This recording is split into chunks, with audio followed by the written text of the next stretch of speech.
adalah panglima hati. Segala yang kita kerjakan tanpa disadari menciptakan misteri yang ada dalam hati. Baik, buruk, kejam, pilu, sampai kisah ironis, semua akan kita kuak di sini menembus mata batin. Program ini akan menghadirkan orang-orang yang pernah ataupun masih melakukan tindakan di luar batas kewajaran. Bintang tamu yang hadir pada malam hari ini adalah Evelyn. Terima kasih sudah hadir malam hari ini. Yang biasanya menjadi partisipan itu selalu punya pengalaman mistis berkaitan dengan pesugihan, penglaris, pernah bertemu dengan sosok gaib dan lain-lain. Kamu sendiri pernah nggak punya pengalaman? Aku sendiri sebenarnya aku awalnya sih percaya nggak percaya ya, tapi memang ternyata memang mistis itu memang beneran ada dan memang dunia lain tuh memang menurut aku benar-benar ada. Gimana gitu loh. ceritanya? Karena ceritanya jadi aku waktu di Jepang itu memang pada akhirnya memang harus jadinya hidup berdampingan sama ya makhluk dunia lain gitu. Karena memang sebenarnya sebelum kita tinggal di rumah aku tersebut itu memang sebenarnya mereka itu sudah tinggal duluan gitu loh.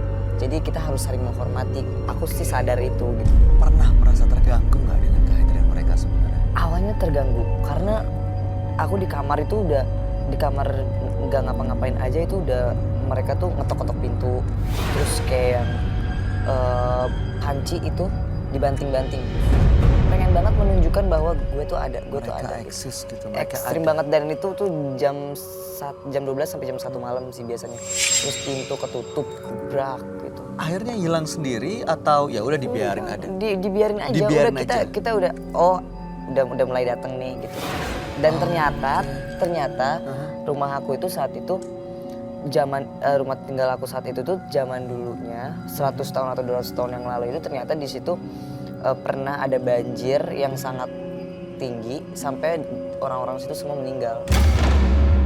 Dan mungkin salah satunya adalah yang menghuni rumah kamu. Mungkin gitu. dan di depan rumah aku tuh memang kuburan Jepang.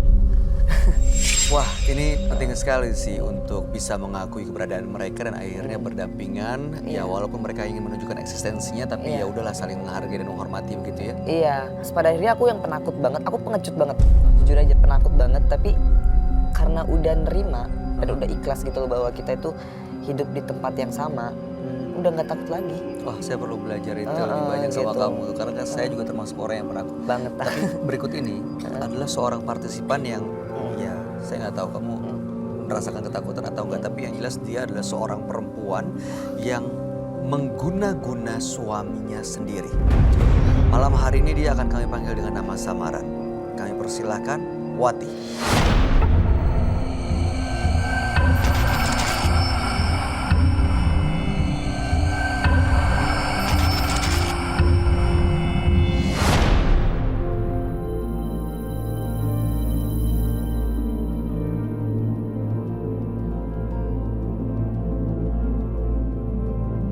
Selamat malam Mbak Wati. Selamat malam.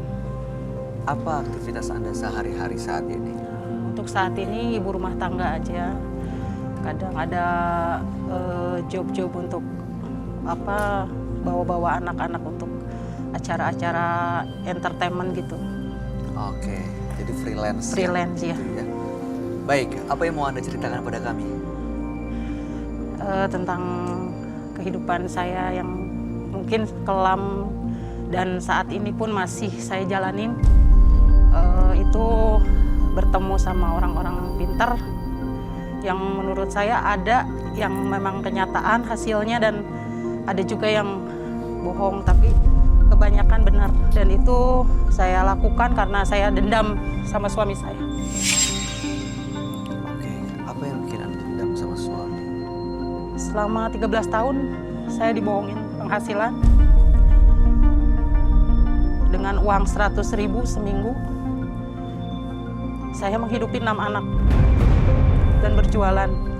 Itu saya lelah ingin mengetahui kenapa dia berbuat seperti itu.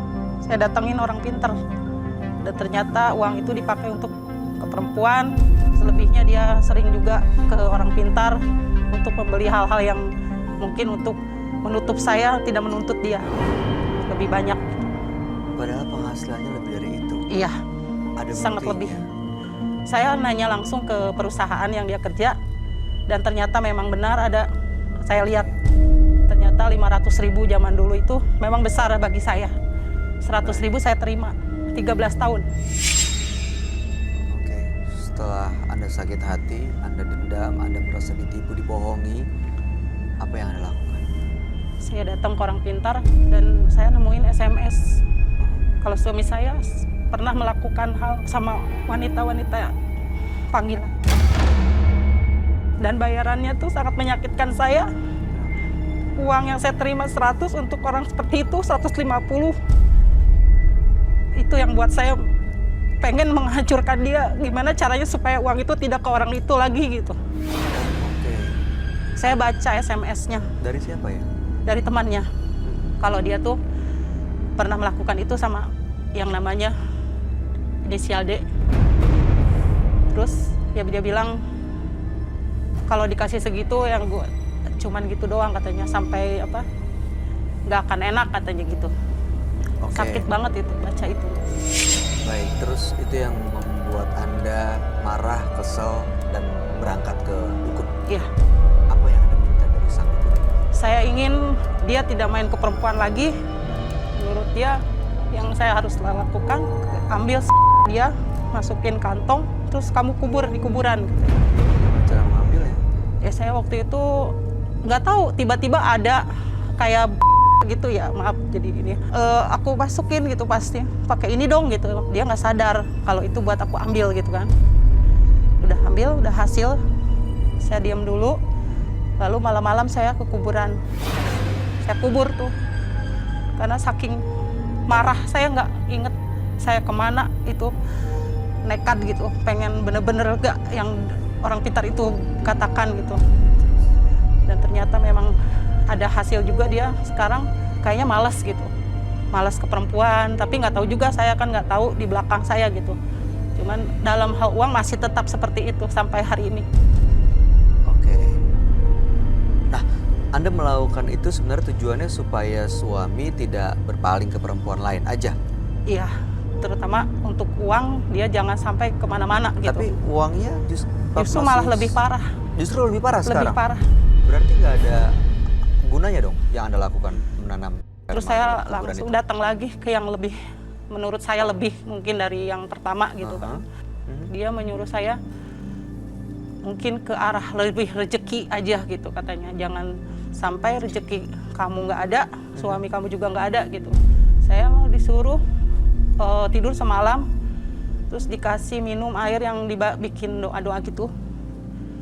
Saya minum, tapi saya nggak boleh makan konteng. Timun ya. Terus saya lupa waktu itu. Langsung ada kejadian aneh juga. Anda makan, kejadian apa yang terjadi? Yang tiba-tiba baik sama saya, tiba-tiba berubah gitu. Suaminya berubah, jadi nggak baik gitu? Iya. Itu ke siapapun, nggak ke suami saya jadinya. Oke, lalu apa yang Anda lakukan? Ya saya balik lagi kan ke situ. Tapi ternyata si Orang Pintar ini, kamu jangan pulang dulu. Kamu tinggal 1 hari di sini gitu. Terus saya nurut aja gitu kan, karena pengen lebih apa kesalahan saya. Kamu pernah makan bonteng itu? Iya pernah, saya lupa. Itu harus diulang lagi katanya gitu. Akhirnya diulang. Diulang lagi. Oke, jadi baik, sampai saat ini Anda masih dalam pengaruh itulah ya. Iya. Jadi sampai apa yang dilakukan oleh dukun itu ya. Iya. Tapi suami sudah baik lagi sekarang Iya, dia semakin mendekat, gak mau pisah gitu. sama Tapi Anda. hati saya tuh gak nerima gitu mas. Kenapa nggak terima? Gak mau gitu, tapi pengen deket, tapi kayak ada sesuatu yang narik gitu. Ada orang lain kali? Ya ada, tapi itu bukan pacar atau apa gitu. Cuman dekat, hubungan baik aja. Cuman saya tuh nggak mau lepas dari dia, dia juga sepertinya seperti itu. Nggak mau lepas dari teman hubungan baik Anda kerja itu? aja, hubungan kerja aja. Oke, baik. Apa yang membuat Anda melangkahkan kaki ke menembus mata batin? Untuk apa tujuannya? Saya ingin normal hidup. Apa sih gitu? Saya ingin melakukan itu, tapi akhirnya kayak banyak kebimbangan dalam hidup gitu. Banyak sekali kebimbangan saya melangkah gitu. Ini Salah mau kemana satunya gitu ya. bimbang diterusin atau enggak Ya, rumah itu, tangga Anda. rumah tangga atau dengan jalan dengan ini, saya tidak menikah lagi tapi jalan dengan yang ini. Tapi saya fokus kerja, cari uang gitu. Tapi sementara suami saya ingin kembali karena anak saya banyak kan. Baik, mudah-mudahan Anda bisa mendapatkan jawabannya pada malam hari ini dan mudah-mudahan Anda juga bisa mendapatkan kebahagiaan kembali seperti yang pernah Anda rasakan. Sebaiknya Anda langsung bertemu dengan sahabat kami, ceritakan semua segamblang-gamblangnya dan sejujur-jujurnya. Dia adalah seorang indigo, kami persilahkan Roy Kiyoshi. Sebelumnya, tim Mata Batin sudah memberikan tanggal lahir dan nomor rumah partisipan kepada Roy Kiyoshi. Dengan mata batinnya, Roy akan membaca berdasarkan angka yang kami berikan. Wati, lahir tanggal 8 Maret 1977. Seseorang yang memiliki intuisi dan jiwa setia yang tinggi. Dan ia dapat merasakan langsung sesuatu yang jahat. Namun di balik sifatnya yang setia, ia menyimpan dendam yang mendalam jika disakiti oleh seseorang. Saya melihat banyak aura negatif di badan Wati yang membuat dendam kepada suami tak berkesudahan. Dari dalam dirinya pun saya mencium aroma bau busuk akibat sesuatu yang masuk ke dalam tubuhnya. Saya melihat sosok wanita yang hancur mukanya dan menyeramkan.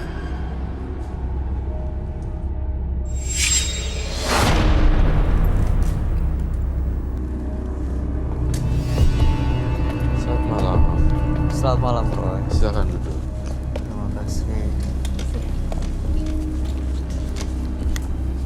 Wati, tanggal 8 bulan 3 1977. Iya. Ibu Wati ini karena dendam membuatnya datang ke dukun untuk meminta ritual dan jampe-jampe lah ya, Iya. supaya suaminya baik lalu memberikan uang. Tapi justru sekarang yang ditemui setelah beberapa kali ritual malah kebimbangan Iya. antara mau meneruskan hubungan dengan suami atau dengan orang lain, gitu ya. Padahal anak sudah ada 6 dan mau menghilangkan rasa bimbang dan mendapatkan kejelasan semuanya. Iya. Anaknya itu 6 dari suami yang berbeda-beda. Enggak, dari satu suami. Sebetulnya 13 yang meninggal, 7 yang ada 6. Oh ya ampun, banyak. Oke. Iya. Anda pernah ini nggak didatangi sosok mistis atau lewat mimpi atau ketemu Aku langsung? pernah mati suri pas habis melahirkan. Terus aku dibisikin pas aku mau sadar, katanya kamu harus kembali ke dunia, masih banyak urusan di dunia. Itu aja. Terus koma juga karena aku sakit kanker dulu. Tapi sakit banget pas koma itu. Sakit banget kayak dicekek sama hantu gitu. Terus aku nggak sadar di situ. Lalu hari ini apa yang bisa Roy bantu untuk Ibu Wati? Saya tuh bimbang melangkah, meneruskan hubungan dengan keluarga suami atau tetap jalan bersama orang lain yang memang fokus kerja dan cari uang. Itu yang tidak bisa suami terima. Kalau saya balik lagi, anak itu nggak boleh ikut sama saya lagi gitu. Sementara saya nggak bisa lepas dari dia, dia juga sama. Karena saling membutuhkan dalam bekerja. Jadi ada orang lain yang ditemui yang ada kaitannya dengan pekerjaan Roy, dan ini yang jadi bikin bimbang mau meneruskan atau enggak. Tambah lagi Bu Wati ini sering datang ke dukun untuk minta solusi, nanya ini, nanya itu, dijampe-jampe, ritual, dimandiin. Akhirnya bikin dia jadi nggak percaya diri untuk ambil keputusan. Oke. Mungkin karena bantuan mistis jadi bimbang sendiri kali Bisa. ya. Kamu melihatnya seperti apa, Roy? Saya lihatnya emang kebimbangannya sangat kacau sekali dan gak jelas gitu jadinya. Nggak stabil, jadi buatnya bingung. Kalau saran saya balik ke pattern awal gimana? Keluarga. Dibersihin dulu gitu Oh, kali. ya. dibersihkan. Dibersihin dulu semuanya biar netral dulu kali ya. Boleh. Sebenarnya kamu tuh udah tahu jawabannya tapi ragu gitu. Iya. Ragu banget. Hati kecil sih udah tahu ya. Iya. Cuman Dari saya kecilnya tuh bilang sakit gitu, nggak mau gitu. Hati kecilnya emang bilang apa? Pengen bersatu lagi tapi dengan anak itu jangan jauh dari saya gitu. Karena saya merasa dia tuh seperti anak saya yang meninggal gitu. Ada di diri dia sosoknya gitu. Iya. Sayang banget gitu. Sayang banget. Sama suami. Enggak, sama anak yang nggak boleh deket. Yang mulai deket ini. Iya. Jadi ketemu dengan sosok baru, melihat ada sisi anaknya yang hilang itu di laki-laki yang baru ini. Oke. Begitu ya? Iya. Tapi kok di Ibu Wati tuh unsurnya, saya kok ngerasa ada magis-magisnya gitu ya. Iya. Ada lagi seperti apa? Aku pernah kayak katanya sih mau dipasang susuk gitu di mana sih ini kan, sampai berdarah gitu. Tapi saya nggak tahu juga itu benar apa enggak gitu. Dan di mana ya, di sisi belakang gitu. Pernah dipasang? Pernah. Masih sampai sekarang? Ya, Belum pernah dibuang? Belum pernah dibuang karena orangnya udah meninggal juga. Dalam penglihatan batin saya, ketika kalian bertengkar satu sama lain, ada anak yang jadi korban nggak sih? Iya. Dan itu pelecehan seperti itu. Anak saya pernah disuruh bapaknya membersihin di suami.